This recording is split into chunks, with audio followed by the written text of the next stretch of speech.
Welcome to another episode of Nightmare.Explorers of the Otherside, a podcast where we talk about paranormal experiences, encounters, and investigations told by fellow investigators. I'm your host, Jada Sellers, and this is your co-host and podcast pioneer, Matthew.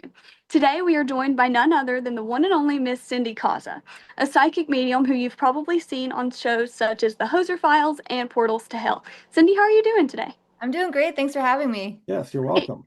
So, we're going to go into our first question of the day. So, what first convinced you that the paranormal was real, and how did that experience change the course of your life?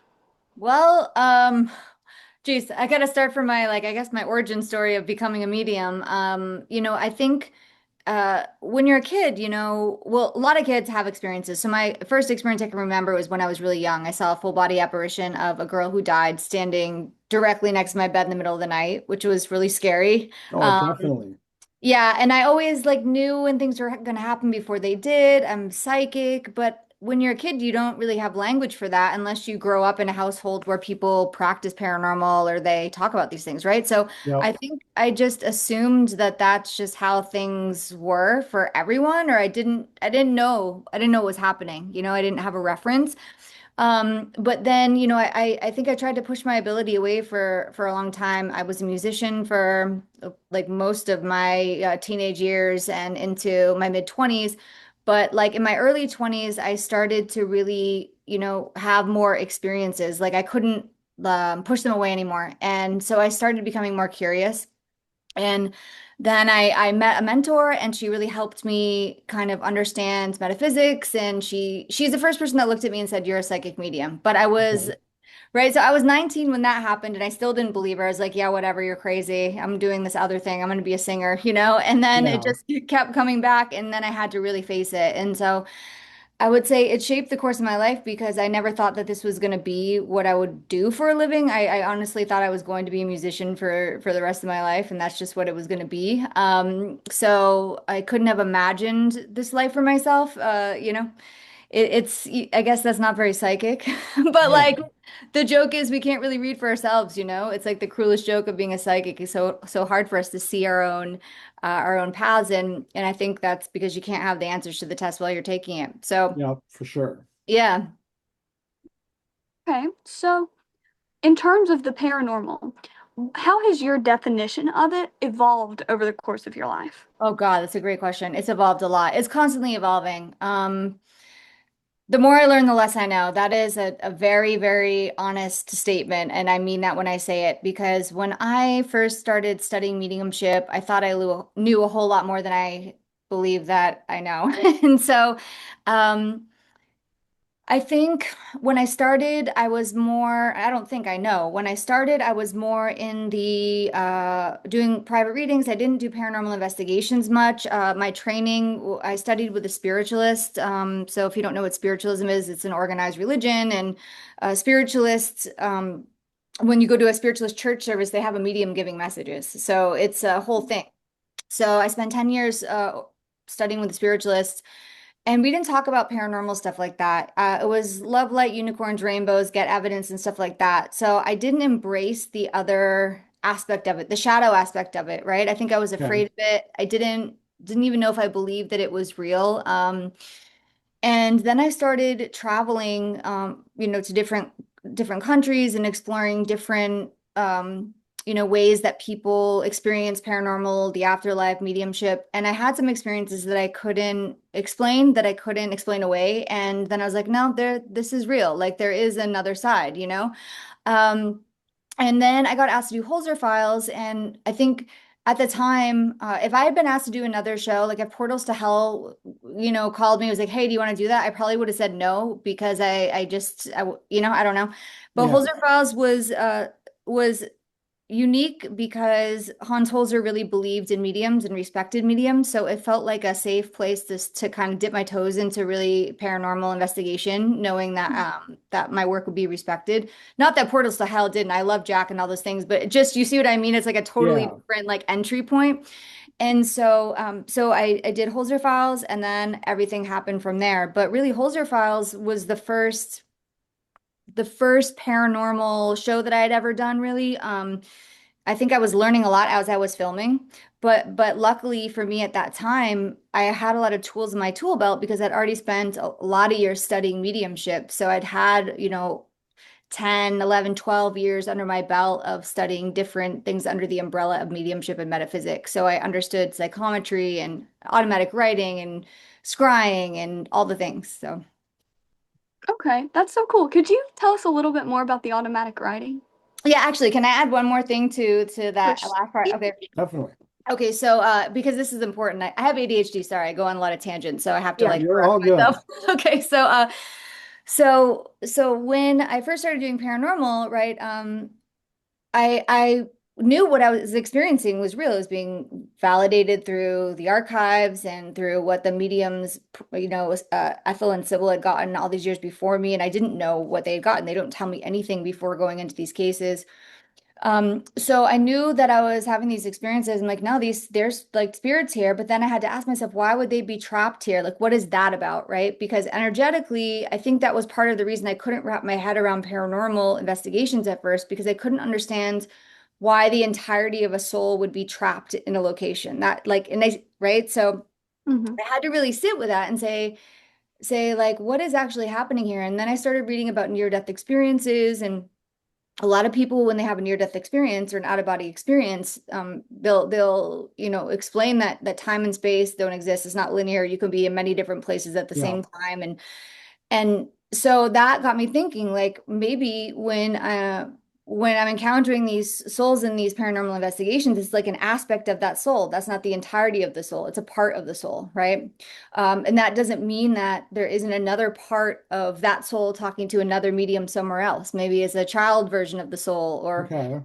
right. And so then it made more sense to me. And then I realized, well, then what is all this? And I don't have the language to explain it because the language that we use is like linear, So Yeah, every time I try to explain that I think past, present, and future are happening at the same time, I contradict myself. And so I'm left with, what do I actually know? It's all experience based in trying to understand, but I don't know that we can fully understand it. exactly. Like Yeah. one thing I always think of is like, what if like on the spiritual side, they're investigating us? It's like we don't even Mhm. know. I mean, some people think that this is the dream and the dream state's the reality. And I think about Yep, that too. I mean, I imagine when some of us walk into locations that like, oh, these clowns again, here we go. yep, Like what are they thinking about us? Mhm. And I think both things can be true. I think that we can be doing both things at the same time. They can be investigating us, we can be investigating them. But the veil is thin, and I think we're still trying to understand how to explain this. Well, maybe what I would love to be able to achieve in this lifetime is to be able to walk in all of the spaces at the same time, Mhm. yeah, because that to me it just represents the like oneness, that everything's here and death isn't real, because if you're in all the spaces it would just be a breath. You wouldn't be, where are you going? You're just right. exactly. Yeah. Mm-hmm. So Okay. Yeah. yeah, I've okay, never automatic really, writing. Oh, sorry, go yeah, ahead. Go ahead. sorry. No, I've never really put that into perspective. Like I've thought about the past, present, future all being one, but I've never really thought of it in that wide of a aspect or whatever. Right. Mhm. Sorry. Neither have I I. was Yeah, there's a guy out of named Alan Watts. I don't know if you've heard of Alan Watts. I mean, he's not alive anymore, but he's super interesting, like philosophical, did a lot of talks in philosophy and Buddhism and things like that. And I was listening to one of his lectures on a podcast, and he was saying that once you realize that you can be in all these spaces at the same time, once you can achieve that, then you won't even know that you've died because it's just another breath. And I was like, I want that. I mean, and I think that that's what all of these teachings, all of the spiritual teachings and mystical teachings, I think that's maybe what they're trying to show us, is that you can die before you die, how to die Yeah, before dying. So, yeah, I don't know. I go deep with mediumship. It's not a surface thing. It's not just like, oh, there's a ghost. Oh, it's like there's a right. lot more happening there. yeah. Yeah, for sure. That's so interesting. Wow. Okay, so can you do a little bit about your automatic writing and how that comes to you? Yeah, sure. So automatic writing is channeled writing. I actually didn't even know what it was until 2007. I have this friend named Mary Lynn who's also a medium. And she said to me one day, she goes, "Hey, I want to teach you automatic writing. Me and my sister do it." And I was like, "What's that?" So she came over to my house and she was like, "Okay, put your hand on my hand, and then the pen, we're just going to see what comes out." And so, it's like just we were writing things and it clearly wasn't from us. Like it was interesting. And I was like, "Wow, that's kind of freaky." It's kind of like when you people that use spirit boards, right? You put your hands on Yeah, it, and it moves. So the next day, I was like, oh, I'm gonna try this by myself and see what happens. And it was like the floodgates were just opened. It's like automatic writing was just right there waiting to come out. And it's just that somebody had to unlock it for me. And when it started happening, and it was really fast, I actually got scared because I was like, I was like, have I lost my mind? This is a lot. I don't know how to process this. I was writing with different handwriting, and one of the biggest fears that I think mediums have are one, we're gonna go crazy, or people are gonna think that we're crazy, right? So yeah, it's like playing on all of those fears. And I was like, oh man. But then once I started getting validation that what I was writing actually lined up with historical facts and things that I didn't know, then I felt a lot better about it. But I don't hear the spirits and then write. I just put my hand to the paper and it's coming out as like a stream of consciousness in real time. So when you see me doing it on TV, I'm not hearing it and then writing it down. It's coming out, but it happens yeah, really fast. And so I have to take breaks and say, okay, this is happening too fast. I have to stop and speak to camera. Otherwise, I'm going to forget everything that yeah. happened. Mm-hmm. Yeah. Okay. Hmm. Yeah. So what's like the first thing that you remember that came through automatic writing that you didn't know that really shocked you? Oh gosh, that's a hard question because I've done it for so many years. Like I started 2007, I was living in Nashville at the time, Mhm. and I remember channeling these like dead soldiers, like it was Oh, like okay. Civil War stuff coming through. And when the handwriting started changing, that's when I got a little freaked out. I was like, oh shit. I was like, I was writing this way, now I'm writing this way. It's not the same handwriting. Yep. Yeah. So things like that. But I love using it in paranormal investigations because it helps me get more focused. Sometimes when I go to a location, there's so much happening that I have a hard time getting grounded, and it really kind of helps me focus, and then I can, continue. So, Yeah. Okay. So, in terms of investigations, what's a mistake that you made at the beginning of your investigating journey that you wish that you could warn other people about? oh God, that's what's a mistake that I made at the beginning? I gotta think about that. I mean, I know I've made plenty of mistakes. I'm just like, what's one to really share? Because that's a deep question, It is. like it's a really deep question. So, okay. I guess I don't know if this is even the beginning. This isn't really the beginning of my career. So I have to say this is a little bit, but I think this one maybe will be useful to other mediums and stuff. So, or mediums maybe that are uh a little bit love light unicorn and rainbows like I tend to be. So I did a shock doc with Steve Shippey called Scream the True Story. It was loosely based on the life of Danny Rolling, who murdered a bunch of people in Florida. He's a serial killer, okay? So we had to go investigate where he hid out before the murders, right around where the murders happened, his childhood home. And I think I was actually doing automatic writing. Did I do I can't remember. I know yeah, I did some automatic writing, but this wasn't that. This was before that. So I was feeling his energy and he was manipulating me, right? So I really started to like have a lot of compassion for him. I was like, "Oh man, this poor guy." Like I could feel he was pulling on my heartstrings and and then I felt it totally change and I and so I guess what I'm saying is that I didn't know how easily I could be manipulated by somebody like that until it happened. Okay. And that whole investigation was really scary. Not just on set, but things were happening off set. Like people got hurt, flights got canceled. I cut myself really bad with some scissors. I've never somebody's camera got stolen. Like everything was like going wrong in this Wow. investigation with the That's crew, crazy. the cast. So I think what it really taught me was to not be so don't always be so nice, or don't be so vulnerable or gullible. Gullible is a better word. Okay. But having said that, I think it's also important to know that sometimes spirits will okay, yeah, this will lead into another thing that I think I don't like to call it a mistake. I like to call it a learning experience Okay. because yeah. Um that I used to also, when I would feel spirits that felt angry, I would tell them to go away. I would say, get away from me, get away from me. Until I realized that by doing that, I was doing a disservice to not only people in the living that needed a message, but the spirits. And when I became more comfortable, I dropped my. You're it's okay. good. When I became more comfortable with that energy, like, okay, this person's really mad, this spirit's really mad. And when I became more curious about why they were mad, then it allowed a space for them to like share what happened to them. And most of the time, they just have unfinished business, or they want somebody to hear their story. So it's interesting, right? To see like sometimes I pushed away the good spirits because they felt bad, and I let in the bad spirits because they felt okay. And so it's Yeah. about like using discernment and also being more curious without getting your emotions so involved in it. Yeah.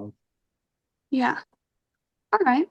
So that was a great answer. Wow. But have you ever experienced something that challenged your beliefs, spiritual, religious, anything that just really took you aback? Constantly. Constantly, I'm constantly experiencing things where I'm like, what do I don't know anything. This is where I'm at right now. I'm like, what do I actually know about any of this? It's like I'm just showing up in the moment and experiencing it, and trying not to be attached to having to explain everything or know all of the answers, because I know that I don't, and I don't know that I Mhm. will. Uh, so I guess what I'd say is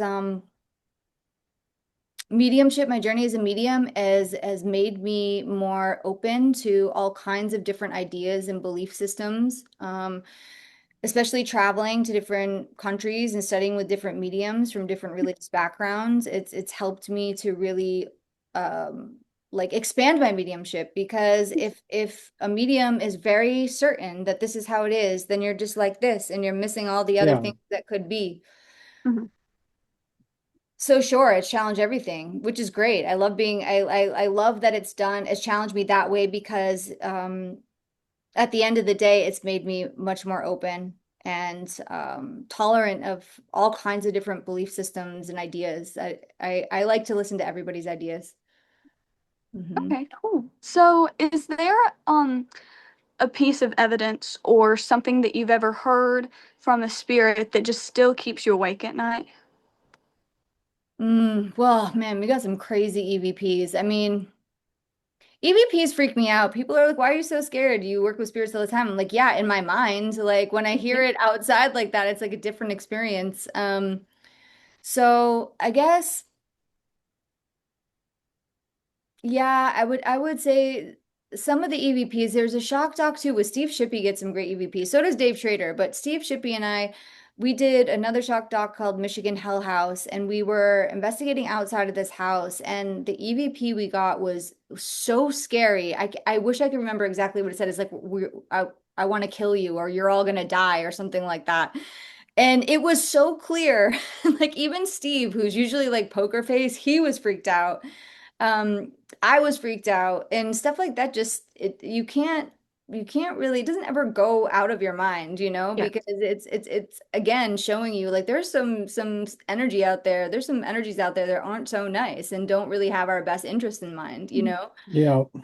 Um, so there's that. I'm trying to think of, man, there's so many investigations. It's like I have to like I'll come back to that. I'm sure there's something else too. So keep going. Okay.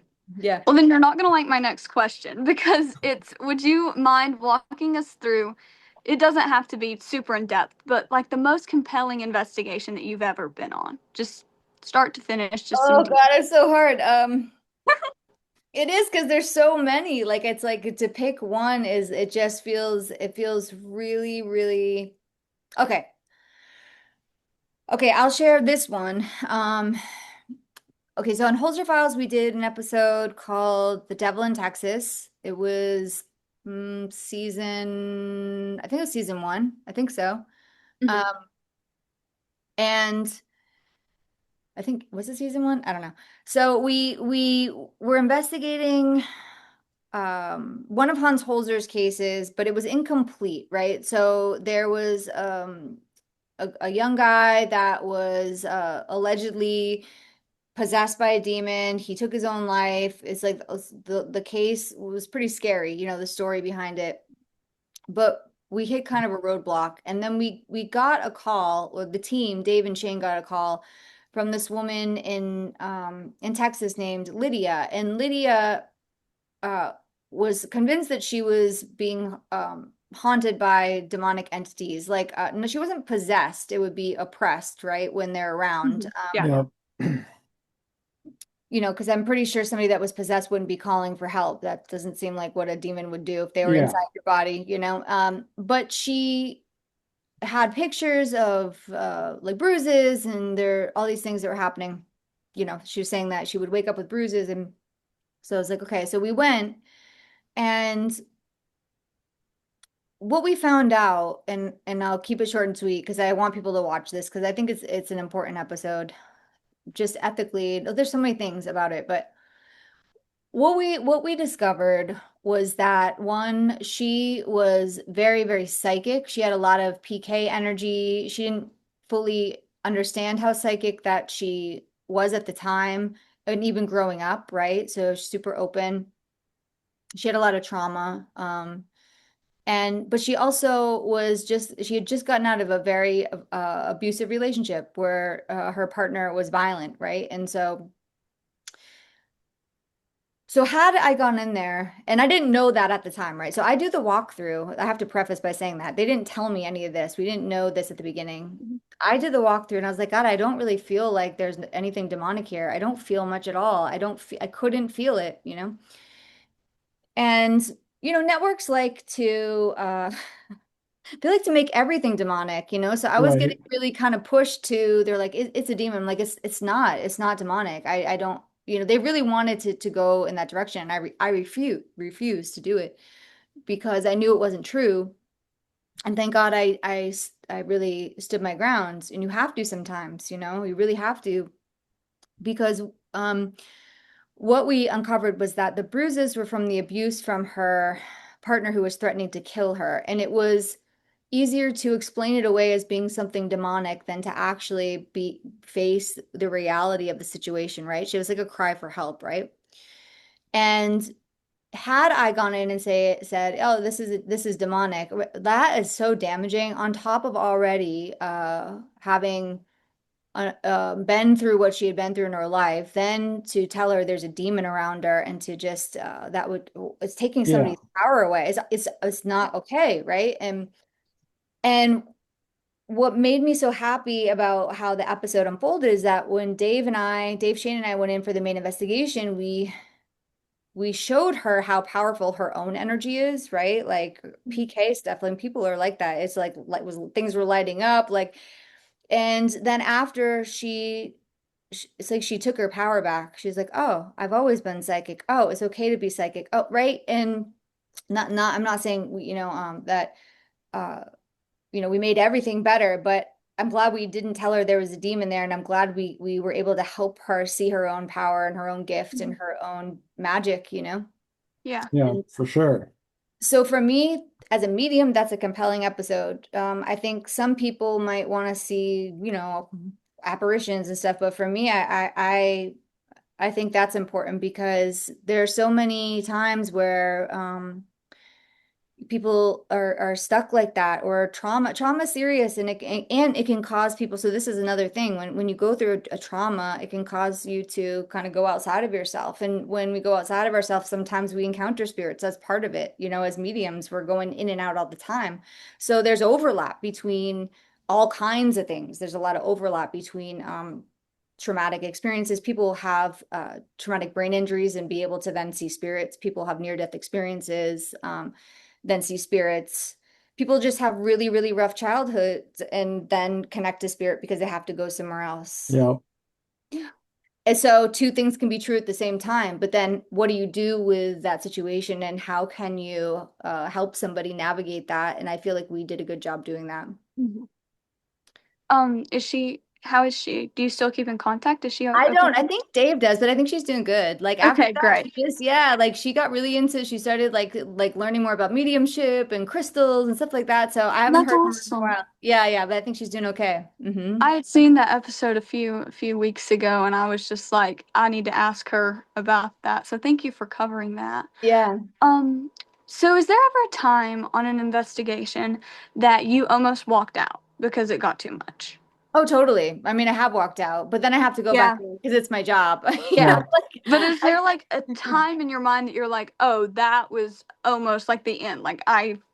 That was a lot. oof, yeah, sure. There was well, Ghost of Devil's Perch. Okay, so I Mhm. did that. There was a room. It was in that. I have a terrible memory when it comes in like buildings and what Yeah. building. I'm like, I don't know which building, but it was like a mansion and it was upstairs and it was on the left. So that's what I know. But it was there was a room that I went in and I was like, oh no, I am out of here. This room, I don't want to go in here. And I think I left, but I had to go back in. Um, yeah, absolutely. I mean, sometimes the energy it's really, really uncomfortable. It even happened in Paranormal Mysteries. There was an investigation we did in West Virginia, uh old wait, hospital and old something, hospital and Old college. hospital on College Hill. Yeah, right, that one. There was the room with the baby like ink the thing, the Oh yeah, yeah. I can't talk today. Sorry, my brain. I'm like, There's a what are we going? CPR dummy in there last time I was there, Yeah, and we were doing the walkthrough, and I turned around the corner, and no one said that it was in there. yeah. I thought I had seen something. I screamed so loud and got in trouble. It's creepy, right? So Mhm. yeah, it was like an incubator and it was like an old creepy from like I don't know what year. And I was but anyway, I was like but it wasn't even that. I just couldn't go in the room. And I guess that a lot of people have had that experience. It was like Oh, just yeah, it wasn't just me. So yeah, I didn't go in until I think a little bit later, but usually I just need to regain my composure and then I can proceed. yeah. So mhm. What's that process like for you to kind of recover whenever you experience something heavy like that? Usually I just have to like chill out for a second because what I think is happening, right? Your nervous system, something's hitting your energy and your nervous Mhm. system gets a little bit fired up and you're not really thinking clearly, or you're like, but I've learned that if I just take a minute and kind of sit down and say, okay, I'm okay. I can do this. What is it that I'm actually dealing with and how can I go forward? It's usually okay. So, Yeah. Cool. mhm. So my screen turned off. That's rude. So how do you distinguish between genuinely like paranormal activity and then something that might be like interfering outside or like just another outside force, kind of what you said about the girl? How do you distinguish between those? Oh, okay. Yeah. Sometimes it's hard. Sometimes it's Mhm. hard to distinguish. I can't always tell, to be honest with you. I'll give you an example. There was another episode of, and forgive me, I do not know the name of the location. But of Holzer Files where I walked in to do an investigation and I was picking up on all these crazy things. I was like, God, this doesn't make sense. Like, how are all these things? How did they all happen at this one place? It seems so outlandish, yet this is what I'm experiencing. So I have to say it, but it doesn't really make sense. So by the end of the episode, I realized that I was picking up on all of the lies and stories people had been telling about the place that had Oh, imprinted into the location. oh wow. So Crazy. yeah, right. And I was, because it didn't make sense. I was like, this just seems so how could all these things be happening here? That doesn't make sense. And so I know that on Kindred Spirits, Amy and Adam did an episode where they created a spirit by talking about it, right? It's like a tulpa, isn't it called a tulpa, where you I go, believe so. yeah. So you can actually create an energy that can be picked up by equipment by just talking about it over and over and over. And as a medium, I can't always tell. I'm like, what am I hearing? What am I seeing? It's there. There's a frequency there. And so that's happened a couple of times. And I think I leave that to the tech guys too, the other Mhm. stuff, because I'm not a tech expert. So they're better at kind of sifting through, well, this is interference, this might be this. But yeah, no, it's weird. It's weird to pick up on an imprint of a lie that somebody has told about a place Yeah. Yeah. or a And story. Yeah. it's just sometimes it's just a manifestation if so many people believe it. That just shows how much like power your mind holds. And the ovulus, every single time I use it, it gives me the name Roger in a male British accent. And I do Weird. believe that sometimes the ovulus throws out stuff to make us manifest something so our investigations we Yeah. get more out of them. Oh, that's actually a really good point, and that would make sense, right? Because Hmm. the more you Yeah. hear it, then you're thinking about it, then you're putting that energy out there, then it's just like the cycle. Yep. Yeah. I think that that's what crawlers are. Like the like wall crawlers or like Yeah. the shape shifting spirits. Those are just what people project. They project their fear, so it takes form of whatever you're scared Oh, Okay. of. yeah, yeah, yeah. So Huh. I'll speak to that because there's so I am always thinking about stuff like that. Like, Yeah. um, I think you're right. I think two mediums can experience the same frequency and call it something different based on how they grew up, what cultural Mhm. lens they're looking through. And I've experienced it. I've been in Indonesia working with other mediums, and I'm like, that's this. They're like, no, that's a jinn. I'm like, no, that's a human. No, that's a jinn. I'm like, what do you mean? I was like, how would they're like, that's not a human soul. I'm like, well, how would I be able to know all the things that I know about this spirit that I couldn't have possibly known? And they're like, because there's this one type of gin that comes in with you when you take your first breath, that's your blueprint, right? So you see what I mean? It's Yep. like, Okay. Yeah. and you'll hear things like that time and time again. And who's right, who's wrong? I don't think Mhm. that that's actually the right question. It's just, I think the question would be, does your cultural lens impact how you experience the spirit world? And I would say, I think it really does, right? Mhm. And I think the other part is, do you have to believe something for it to be? Do you have to believe it to even experience it or to see it? Because before I knew what jinn were, I wasn't able to see jinn. And then when I knew what jinn were, I could see jinn. Okay. Mhm. All right. So it's just being conscious to it is what kind of makes it present. Maybe. Or do you, right? Maybe, yeah. Like being aware of it, is consciousness first that creates it, then it becomes this thing that folds on itself all the time. I mean, I don't know. It's like this is where I go with these questions, because there's so much we don't know. And Exactly. Yeah, that's why the paranormal is always just going to be so taboo, because not taboo, but just so unexplainable because there's so many different foils for everything. yeah, and I think that that's where sometimes. And I'm like, how do I want to say this? I think sometimes people spend t so much time trying to prove it or explain it that they're missing the actual magic of the moment. They're like trying Right. so hard, like, I got to prove this, I got to figure it out. I'm like, who are you going to prove it to? Because there are people that you could have the best evidence and they still are not going to believe you. So just be in it, and let Right. let it happen. So I'm so glad that I'm not like in that space as intensely as I used to be. Like, I got to prove it. I got to prove to you that what I do is real. I'm like, screw that. I was like, I'm done trying to prove what I just want to be in it and be myself and be present, because that's where the beauty is, That's where the Yep. magic Yes. is. Exactly. Yeah. Hmm. So, in terms of evidence, what form of it do you believe holds the most credibility with you not being like a tech person? Do you Mm. have like one single like EVPs, anything that you think holds the most credibility? Well, as a medium, like, so if I'm not using an EVP or stuff like that, and it's just me, right? Yeah.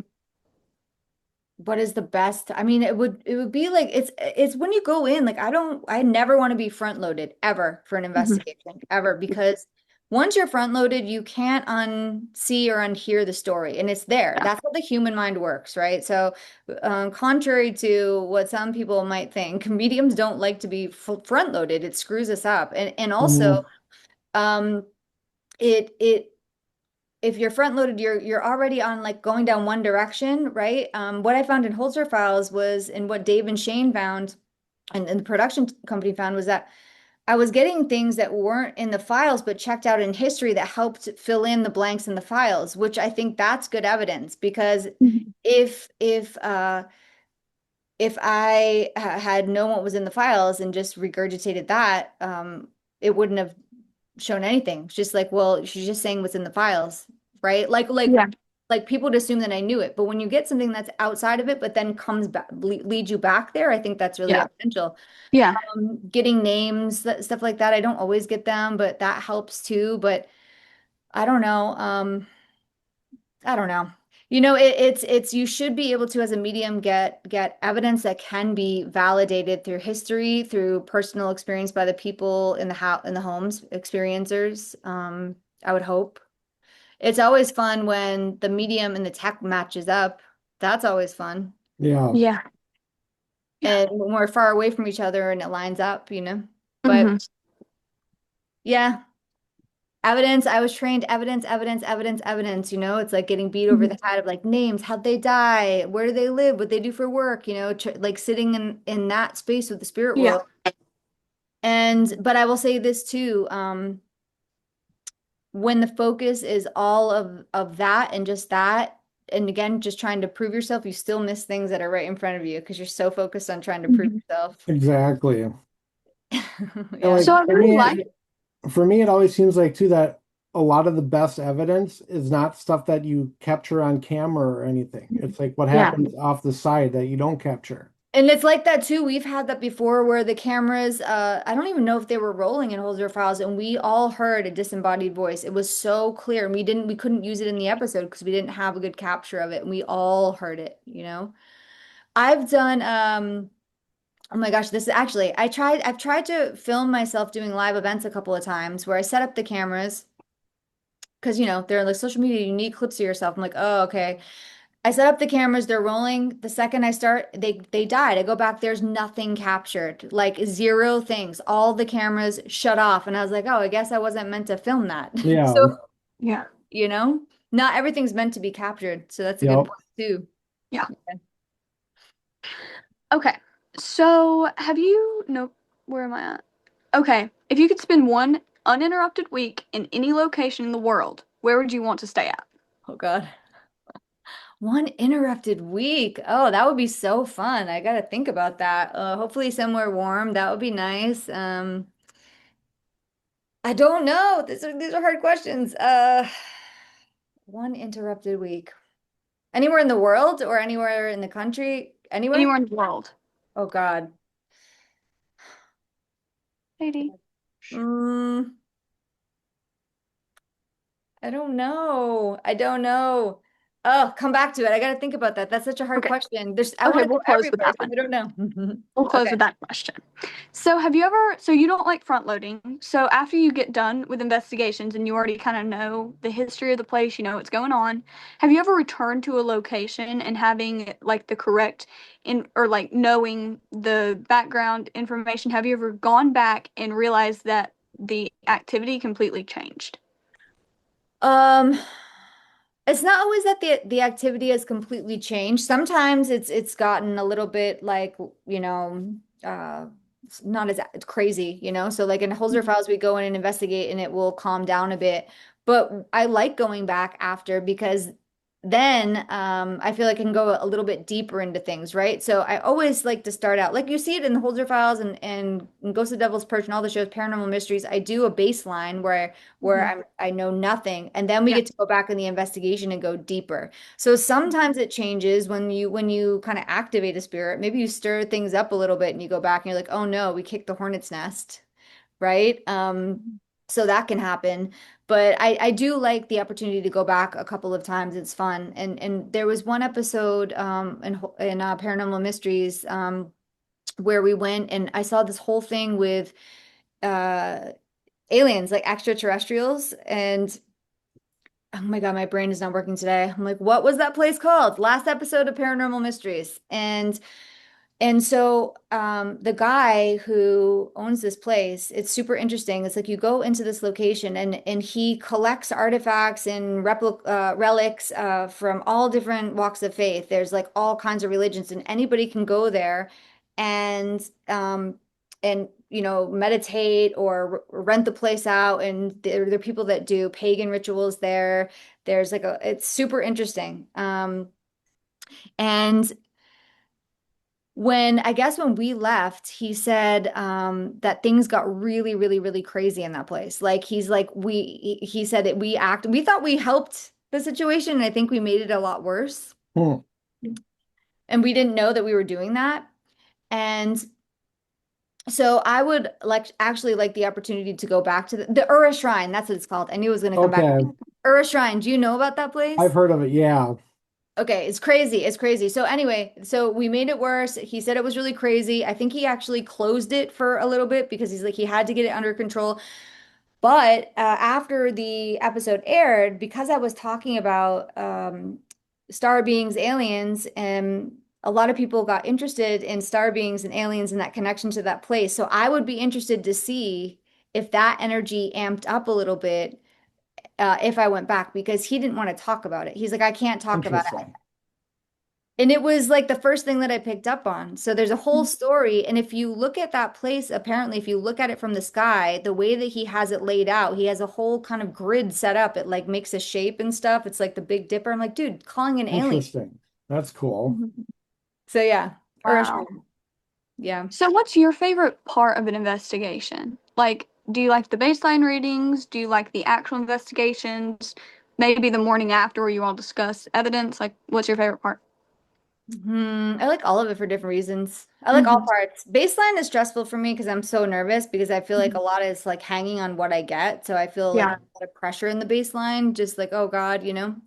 It's gotten easier over time, but I still get nervous.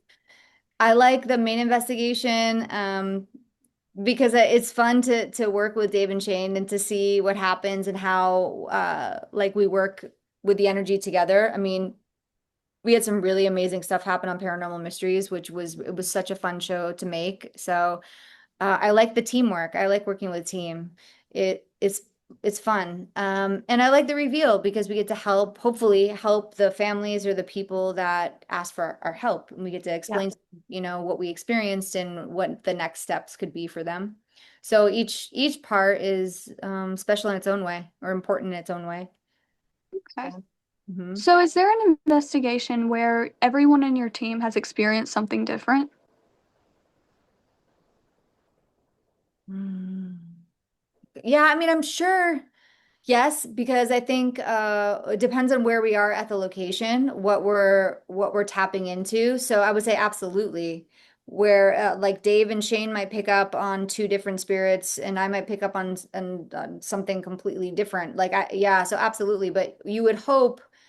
Do you mean that nothing would make sense at the end, like it wouldn't come together, or do you mean like we're picking up on different spirits in the investigation?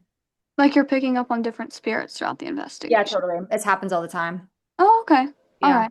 Cool. Is it normally, have you ever like picked up everyone got someone different in like the same room or on the same floor? I feel like we have. I mean, I can't. Yeah, I know it's happened and it makes sense, even from a mediumistic standpoint, because sometimes some spirits don't want to talk to some people, or they'd rather one Right. might want to talk to me over Dave, and vice versa, because they feel more comfortable with that. So yeah, I mean, or especially if there's multiple entities in a home or spirits in a home, absolutely. Mhm. Some people might pick up on the elementals. Some people, right? That happens to me too, and I'm picking up Yeah. on elementals, and Dave and Shane might be picking up on human spirits, and that can happen in the same location on the same floor. Absolutely. Okay. All right. So, how important do you believe that skepticism is in a paranormal investigation? I think it's really important. I think it's great to be skeptical, especially when you're hearing like a bang. You're like, well, was that the pipes? Was it this? Was it that? I'm skeptical too. Trust me. I think Mhm. I'm sometimes more skeptical than Dave and Shane. I'm like, come on, Yeah. guys. Like that was like an animal crawling on the roof. That's not. Hmm. Um, But they're skeptical, it's funny what Dave will say when he first started working with me, he was skeptical of me because paranormal people are skeptical of mediums. And so they which kind of baffling. I don't quite understand that division. But anyway, it takes time, right? It takes time to really trust and to work together, and you should be skeptical, and there should be evidence that can be validated. That to me is the bottom line. If Yeah. nothing can be validated, then I don't know. Like, So have you ever changed a skeptic's mind, got them to believe, or has a skeptic ever changed your mind? I don't know. I guess I have to say this. People have said that that I've helped them open up to believing in this, but I I am careful to really spend a lot of time in that only because my job, I have to reiterate to myself, my job is to not turn skeptics into believers. It's just Mm, Yeah. me. Mhm. Because I used to be like that. Like when in the beginning of my career as a professional, I yeah, I was just out there like I gotta prove it, I gotta prove it. And I was like, God, that's exhausting. I'm tired of feeling I have to prove myself every day, you know? And so I always set the intention now, please, spirit world, let me get what I need for this investigation and just try to be in that space and be with an open heart and compassion and and also let people be where they are, not everybody wants to be open to mediumship for whatever reason, and that's okay. I think I teach mediumship a lot. Is one of my favorite things is to teach, and it's hard sometimes when you're developing as a student and nobody believes you, your family doesn't believe you, your partner doesn't believe you, and it can be a really lonely place, right? Because you're having these experiences and and what I teach and what I've had to learn is you have to meet people where they are, meet people and to let them be where they are because there are reasons that people are where they are. Yeah. right. And it's not about me, and it's not necessarily my business, and it's okay. So Yeah.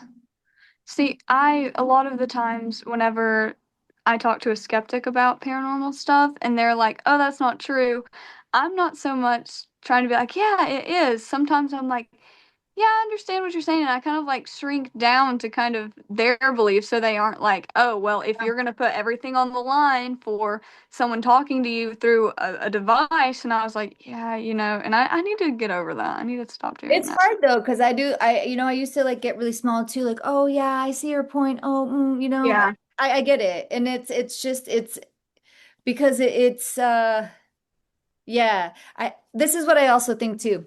Um, Remember when I was saying that two of the biggest fears that mediums have are one, that they're going to go crazy or actually be Yep. crazy, or two, that people are going to think they're crazy, right? This has been ingrained in us culturally, even if we're unconscious of that. And people getting locked away in psych wards and people hearing Mhm. voices that oh, if you hear voices, you must have a schizoaffective disorder, right? And so it's like, yes, that could be, but there's also this other side of it, and two things can be true at the same time. And so it's like, Yeah. but because it's so unknown and we can't prove it, there's this like space of like, maybe I am crazy, maybe I'm not crazy. If this person believes me, that makes me feel like I'm not crazy. So that feels better than them thinking that I'm full of crap. Yeah.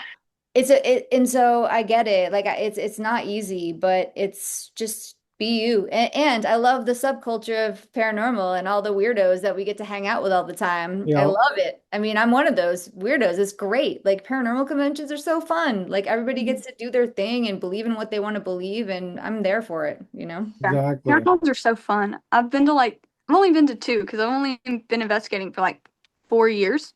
Mhm. So getting to go to those are always so fun. Like in Gettysburg, just seeing everybody, and it's Yeah. not always just like paranormal investigators. Like you have like authors, you have Yep. people on TV. Like my mom met one of her really good friends there, and he was on The Walking Dead, and he's great. So it's always fun seeing who's there. I It's so love. fun. And I love my favorite one. Well, sorry. Oh, don't I hope you can cut that part out. My favorite. They're all my favorite ones. I don't want to say one better than the Yeah. other. They're all my favorites. So, one of the most interesting ones for me is Phenomicon because The vending tables are like in the main conference room. So when people are talking, you can't vend, which I kind of like because then you get to listen Yeah, to all the yeah, speakers. And so Nice. there are a lot of like scientists there, like straight Mhm. up like Yeah, cool. doctors of science, like PhDs in physics and things like that.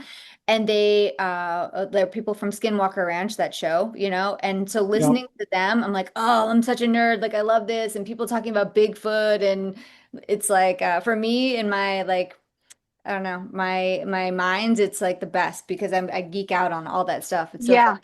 Yeah. Yeah. Yeah, my history teacher, all of my teachers are my favorites, but Mhm. my history teacher, she pulled me out of class one day and I was like, "Oh my gosh, what did I do?" Because she was doing notes and I was just kind of sitting there like doing what I was doing, and she was like, "Jada, can you come outside real quick?" And I was like, "Uh-huh."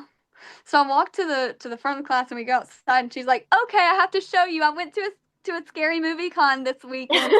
Showing me all of her little pictures, and she got to meet her husband's a huge fan of Ancient Aliens, and he Oh got to yeah, those meet, guys were there too. Yeah, it's yeah, awesome. Yeah. he got to meet one of them, and she was just so excited. And anytime I go anywhere, she's always like asking for pictures and videos. So That's awesome. like, she's a huge fan of all the shows. So I love cons because it kind of brings everyone together. You It never does. It know brings who Sure. you're gonna. everyone together. It's so cool. It's super fun. Phenomicon is super fun. It's like, yeah. The I Ancient should Alien probably. guys were there too. Okay, cool. Yeah. My dad loves that show. My mom's always complaining because she can't go to sleep watching what she wants to watch. It's like she'll watch your show or Ghost Adventures or something, and then dad always has to watch Ancient Aliens before Yeah, he goes yeah. to bed. So they're always fighting over the TV. Yep. That's so They're bad. funny. I'm gonna get back on track. I gotta Oh no, sweat. no, I love it. Fine. Okay, okay. Trust me, I So get it. I'm always on a tangent going somewhere, so yeah, yeah, ADHD. So for sure. what ethical responsibilities do investigators need to have when entering someone's home? Oh, I mean, where do I begin?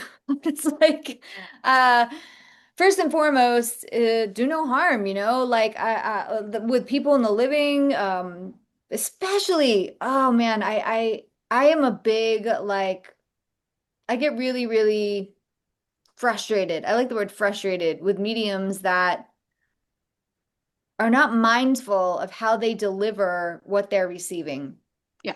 As a teacher of mediumship, I always tell my students, you do not have to deliver the information in the way that you receive it. For Mhm. example, I could see a crime scene. I could see that somebody got murdered. I could see it in full detail and all the things, but do I have to say it that way to the family that already knows what happened? No, I absolutely don't, right? So it's about really being careful with words and how you deliver information.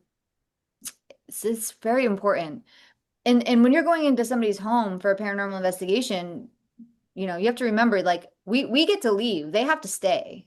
Mhm.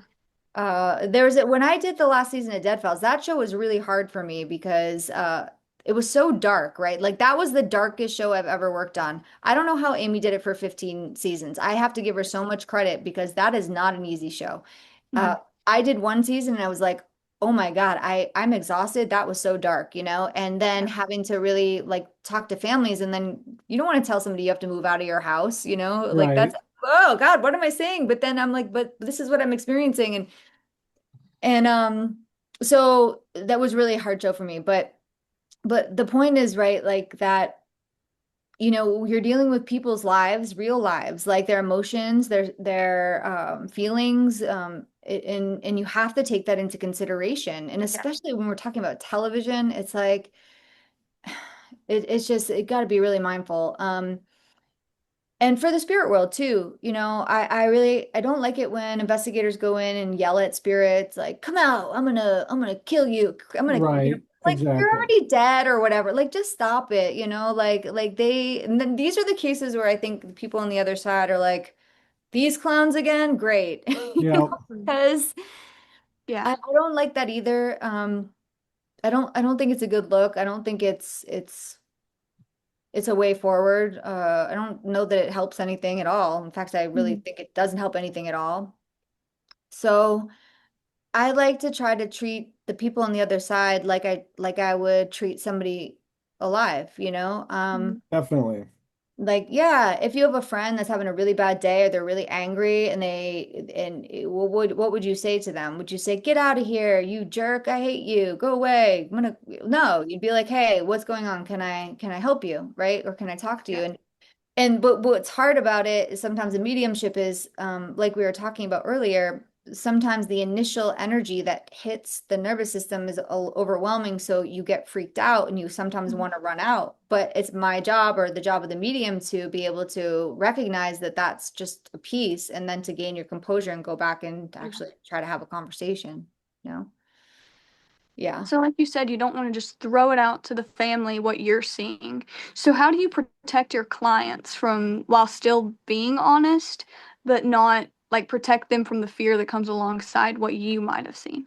Well, I think there's just a way that you deliver it. I mean, and this is so okay, so the difference between doing a live event or private reading, I do live events where I bring through people's loved ones who have died. That's different than when I'm doing paranormal TV, where I'm doing a walkthrough, I'm doing a baseline, I'm saying everything I'm seeing, right? I don't know how that's going to get cut together. And I try to be really mindful, like of how I deliver things. But when I'm giving a reading to somebody, there is like time to pause and ask and reflect and say, to myself, how do I want to deliver that? Like, how do I actually want to say that? And I think sometimes people don't take that moment to reflect and say, Mhm. do I really want to say, your Yeah. alcoholic dad was a whatever, blah, blah, blah. No, I don't want to say that. How do I want to say that? And so, does that make Yeah. sense? Yeah. Yeah, it makes total sense. Yeah. So, have you ever, how do you, because you're in the entertainment industry, how do you balance? Because as an investigator, sometimes you get in there and it's really not like the shows. Sometimes you get in there and nothing's going on. The Yeah. people aren't really working with you who you're trying to get information from. So, how do you end up balancing entertainment with genuine investigation? Yeah, no, it's a great question. Like as a medium, I would hope, or psychic, I would hope I'd be able to get something everywhere because everything has at Yeah. least a psychic imprint. Like you Yeah. would hope at minimum you're gonna get that, right? Mhm. And I've not, knock on wood, gone somewhere and got absolutely nothing because there is always something there. But then you have to discern, is it a psychic imprint? Is it a intelligent haunting? What is it? Um, so yeah, so I'll go back to the case of Devil in Texas. That it kind Mhm. of explains it, where it's like if I were wanting to be just entertainment, like you have to like I would have said it's a demon. It wasn't a demon, and knowing like that, I don't care what the network wants me to say that for entertainment. I'm not saying it, right? Mhm. Because it wasn't that, and we didn't feel that in that investigation. Didn't When I walked in the baseline, I was like, I don't even feel that much at all, right? Yeah. So I hear you. It's like, yeah, it is television. And as mediums and paranormal investigators, we have a responsibility to be honest. And I can only speak for myself. I can do my part, Mhm. can't speak for Yeah. everybody else. Yeah. Yeah. Well, thank you for actually fighting to not get under the network's arm and just kind of keep everything authentic and not Hollywood demons. We have to chase this demon and stuff like that. Because that audiences nowadays, like everyone that I've talked to who is like, oh my gosh, did you go in there and find a demon? It's Right. just filling up their heads. So, And I want to just congratulations. add something to that actually, because I Of think course. actually, sorry, this might be because I do want to say something that I think is important to say. Yeah. Hmm. I think sometimes people go immediately to demon or demonic because the energy feels scary and angry and Hmm. aggressive. And so it it shocks the system. And then it's like, it Yeah. must be demonic. It's bad. It's bad. It's demonic. And that's the language that they have for that particular feeling or the unknown of an aggressive energy. Hmm. I can see how it happens. And I want to say, I don't think that it always happens just because people are trying to entertain. I think maybe they really do believe that that's what they're experiencing because of how that energy made them feel, Yeah. right? Having said that, if if people want to be professional investigators and they have to be able to really discern and like watch, Yeah. and we don't always get it right. That's the other thing. You know, I mean, we don't get it right all the time. But to be able to have more, let's see, what's the word?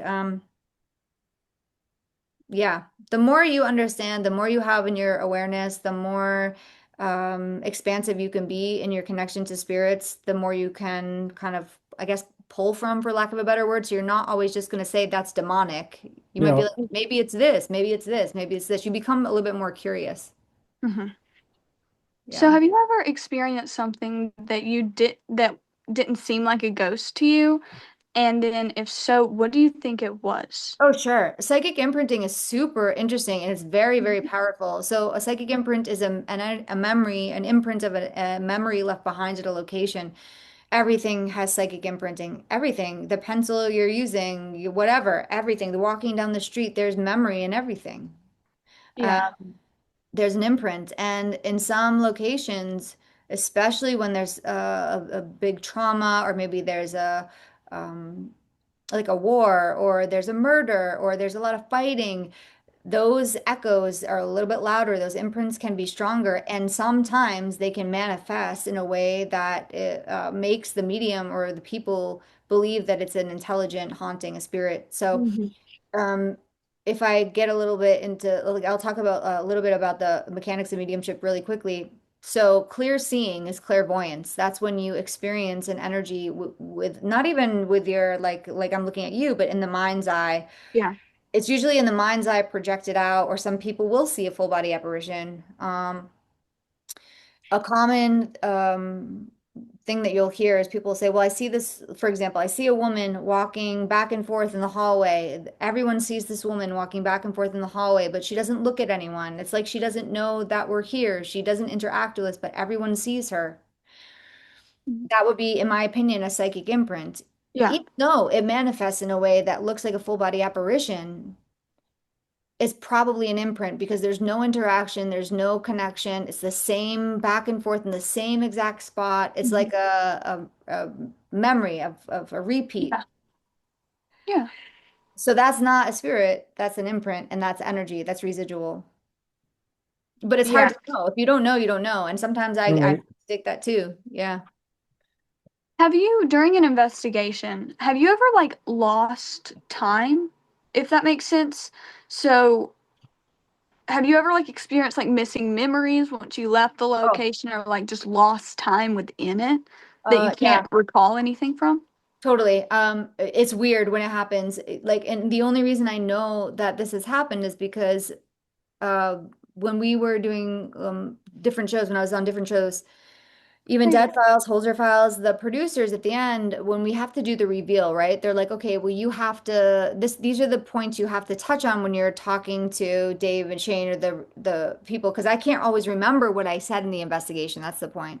They're like, Cindy, remember when you said this, this, and this? And like, I didn't say that. They're like, yes, you did. It's right here. This is you saying it. Like, I have no recollection of it even coming out of my Ooh. mouth, Wow.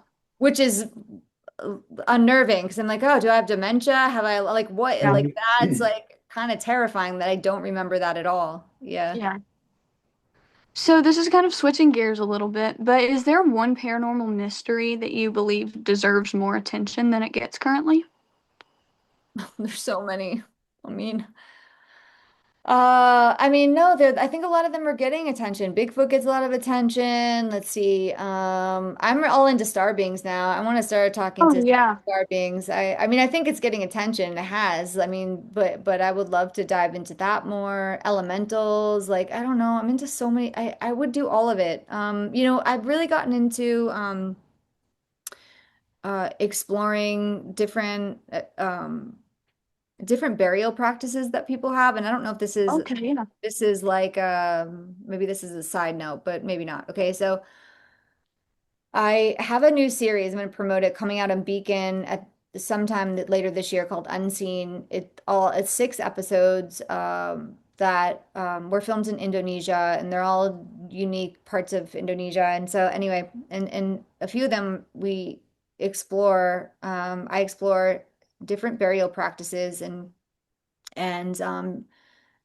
how the belief system around like what happens if you don't bury somebody this way? Like what happens if it's not quite right? What happens if in the cremation the bones aren't completely ground to Okay. dust? Is there a paranormal component that might occur? Is the spirit unhappy? And how Mhm. do you rectify it? And so maybe looking into that, d does it matter how we are buried? Does it matter for our souls? Or Right.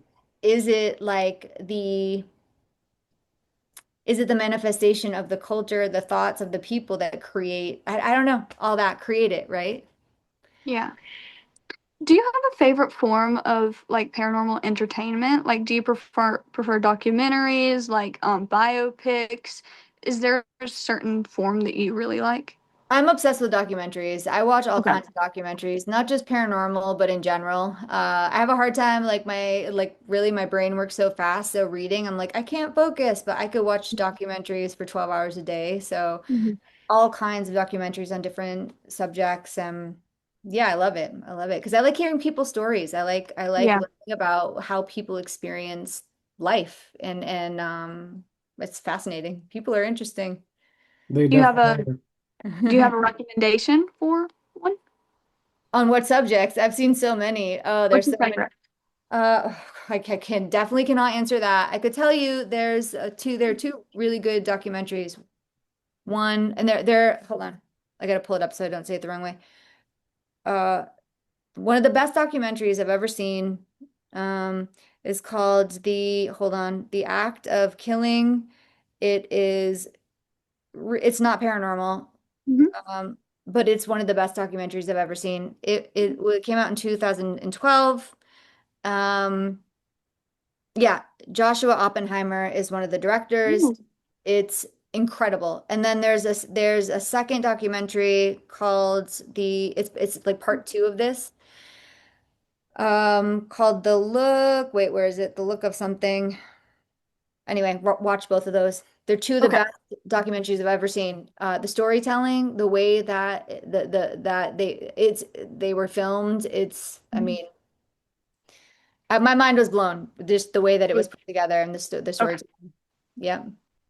All right, cool. So I don't want to keep you for too long. So I'm Okay, gonna but just go. hold on. Before you go on, there's one thing Uh, I want to bring up and see your thoughts on this because I'm kind of starting sometime here a deep dive into haunted Key West. What is your take Ooh, on Robert the Robert the Doll. I knew Doll? you were going to ask that. I call him RTD, Robert the Doll. I just talked to somebody else about Robert the Doll the other day. That's so funny because I almost brought that up earlier, but okay, I do believe in the rules around Robert the Doll. Like you need to be respectful. I don't think it's a joke. I think it's absolutely real. There are so many accounts of people not being respectful and leaving and having crazy things happen. When I did the shock doc, I wasn't sure because I, filmed the 2 hour special and I Yep. wasn't sure what I was going to experience. But I always try to go with an open mind and yeah, I mean, I would like to go back and maybe revisit Robert the Doll again because, um, what I feel I encountered was an object that almost had a portal around it where things could come in and come and go. Or if that's an incorrect interpretation, it would be that whatever is within or around Robert the Doll, it can manifest in a way that it's like your biggest fear or something. It can Okay. shape shift. But having respect for it, I think is real. It- And I just found out because I just talked to somebody that worked on that episode. They said, and I just found this out when we were filming that, and even before, all these crazy things were happening at the network. Like with network, like think technology, things would shut down. People, I mean, it because I think some of the people didn't take it seriously, and like then Yeah. by the end, everyone was taking it seriously, which is why they started calling it RTD. They wouldn't even say, you know. Okay. So mhm. I wouldn't take it lightly. I would be mindful. Yeah. It's like to this day, like that's to me is one of my biggest paranormal regrets is like my daughter and I, we were in Key West back in 2024, and we just had started in the paranormal where she only had like one investigation under her belt, I think, and I only had like three or four. And we were in the parking lot and we never went in the building, which to this day I regret not going. But then, being so new to the paranormal, it's like, do we really want to encounter something that powerful in the beginning? Yeah, I think you made the right choice. Now you have more tools in your tool belt and you know Yep, more, and now it's time you could go. Yeah, I think you yep, made the right choice. Yeah. Don't regret yeah, a thing. You go when you're ready. yep. But yeah, it's just like, I just don't know. Because like all the things I've heard and seen, it's just like, I think it was more her not wanting to go in there. I'm like, yeah, let's not do it. But, as I said, it's a regret, but someday I'll get down there and visit him. Yeah, don't regret it. I think you made the right choice. You'll go when it's the right time. Yeah. All right, Jada. Now I'll turn it back over to you. Okay. All right. So hypothetically, if somebody proved the paranormal tomorrow, and like, how do you think that the world would change their views? The world's not ready for that. That would, I mean, I don't know. Yeah, I feel like it would be too much at once for a lot of Mhm. people. Okay. I really do. You have to think about people how people walk through life, especially if you've grown up in a religious family and like people, it's a lot for people. It's a lot. That's why I also try to be respectful and meet people where they're at Mhm. because it's scary for people. Yeah, It can it is be. a lot to digest. It's a lot to digest. So I don't know. I don't know that. Did you guys see Disclosure Day? Not yet, I haven't. Oh, I My loved best it. friend I went and loved saw it. it, and she I, brought Legos in case she got scared. it's so good. I thought it was great. So you should watch that movie. Okay. It's on my list. Yeah. So, what question do you hope to have the answer to by the time that you finish, like, kind of close your career as an investigator? My God, I have no idea. Uh, I mean, I that is a really hard question to answer, to be honest. Um, I don't know. I don't know so much. It's a big question. That takes more Yeah, thought. I don't that because I wouldn't yeah. want to just say something surface because it's a deep question, Mhm. but it's a really good question, and it's just gonna take me. It would take me some time to Yeah, think about that. yeah. Okay. So say somebody's just on YouTube and they find this podcast like 5 years from now. This is another kind of deeper one, Oh but yes, okay, go ahead. we asked this one quite a bit. So, what is one message that you'd like to show them or a lesson about the paranormal that you hope stays with them long after this conversation ends? So if somebody watches this, wait, sorry, if you Okay, cut out a little bit, sorry. sorry. If somebody watches this episode a few years from now, and what message or lesson would you like to leave with them after they finish watching it? Oh, okay. Yeah, be open, be tolerant of other people's beliefs. Be curious instead of certain about everything. I had a teacher say to me once, years ago, she said, Cindy, don't be so sure of what you're sure of. And I was like, what? And I was like, oh, damn, that was deep. It's so deep. It really is. Yeah. I was like, oh my God, you're so right. It took me like 2 years to figure out what she was like actually saying to me. So that's what I would leave. Don't be so sure of what you're sure of. Be Okay. curious, be open, have fun. Just yeah, be in the moment, be present, and actually I think one question I would like to know the answer to, now I have it at the end of my whatever this Hmm. is past, present, and future happening all at the same time? Yeah. Okay, that one's great because that is so prevalent, you It know? is. Especially now that we've kind of advanced past, oh, are spirits like intelligent? Can they talk to us how we talk to them? Now it's starting to get more so to time related things. Yep. And I think that like quantum physics might be the only thing or one of the things that's going to help us prove that, but that's going to take a while. I agree. Well, hopefully it doesn't take too long because I want to Yeah. know. Yeah. Yeah. It better happen in the next 15 years. So, I have my like final question, and then if Matt has anything, then we'll turn it over to him. But I like to ask all of our guests, what's your favorite scary movie? Oh, my favorite scary movie. Ooh, oh my God. Let's see. Well, when I was a kid, Nightmare on Elm Street Part 1, that scared the crap out of me. That was, I mean, Very it good was choice. very, very scary. So, Nightmare on Elm Street Part 1. Then I think after that would be Poltergeist 1 and 3. And then, oh, Nightmare on Elm Street 3 is good too. Um, so many good ones. There's so many good ones. They are. Yeah.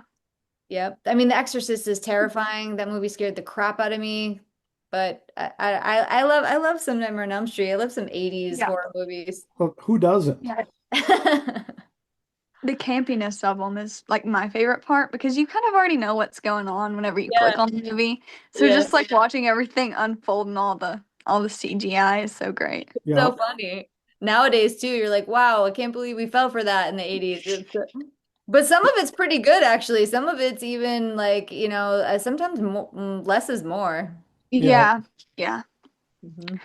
Like the Halloween movies, those are always gonna probably be top for me just because it's so simplistic in my opinion. Like his character design, like with the mask and just the overalls and everything is just so it's honestly kind of believable. It was for me for a long time because Yeah, that could totally happen. for yeah, sure good. I Because know. he's not some like I mean, yeah, he kind of always comes back, but aside from that, he doesn't have any like crazy powers. It's just kind of a man. I know. It's crazy. A man with That a, with, yeah, ugh, I know. It's scary. one freaks me out. Psychological thrillers are Yeah, for sure. They're scarier the to worst. me than Me too. slashers. Me too. So, Matt, do you have any final questions or things? so I'll just go back to the one question that she needed a little more thought on about spending the one uninterrupted week investigating any location. Oh, it's still really hard because I'm just like, I gotta think about this.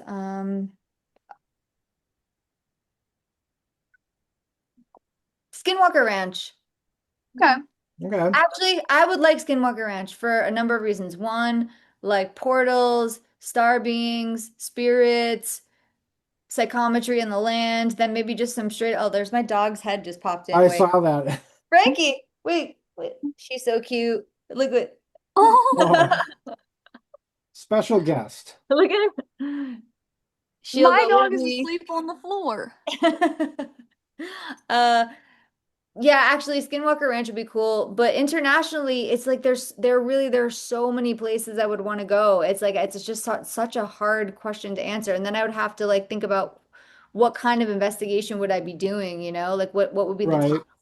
So I just, but as far as US, I think Skinwalker Ranch is super interesting because there's so much going on at one location. Like you could investigate all kinds of different things, like interdimensional beings, portals, like psychometry, the physical aspects of a haunting, or maybe they wouldn't Yeah. call it a haunting, but like what happens to your body if you're around these energies and how Yeah. can you change and so yeah. My dad's obsessed with Skinwalker Ranch. He's watched all of the videos his friends live up that way. So he's wanting to go down there and I don't know how close he's gonna get to the property, Yeah, but he thinks he's gonna figure every single thing out about it. I don't Okay. think you can get in. I think you can only be like near it, right? I don't know. Yeah, I think so. Well, It's kind of like Area 51. There's like only certain closeness you can get before you're being hounded and, you know, run out of there. Yeah. if Yeah. you guys see headline North Carolina man gets shot at Skinwalker Ranch or trying to Oh break my in, that's God. probably my dad. Oh my Okay. God. So just keep an eye out for that headline. Well, hopefully we won't see that. Let's hope not. Let's keep him Thank you away. guys so much. This was really great questions. Like, thank you for the thoughtful questions. They're really good. Yes, Of you're course. welcome. Thank you for your time and Yeah. for coming So, on. yeah, the Yeah. one last thing we like to do, which I'm sure everybody knows already, but we like to give you a chance to plug where they can find you on social media, websites, and all that stuff. All the things. Okay, so you can find me at Cindy Kaza on all socials, Instagram, Facebook, X. You can find my website at cindykaza.com. You can find my shows on Beacon TV, on Discovery Plus, on, I think they're still on HBO Max. I don't know. Everything's changing with streaming now. I don't know what's going on. I have a new show Mhm. coming out this year called Unseen. It's about me traveling to Indonesia for 6 episodes, different parts of Indonesia, exploring different cultural beliefs, burial practices, mixed with some paranormal investigation. So I'm looking forward to that coming out. And you can catch me on tour. My tour schedule is on my website. And I'm doing some conventions this year, so I'm excited about that too. Thank you. Yes, thank you for joining Thank us. you so much. Yeah, You thank too have you. a great day. Yeah, Yep. thank All you right, guys. everybody. Have a Bye. great Take bye. care. Yep, bye. Bye. Bye.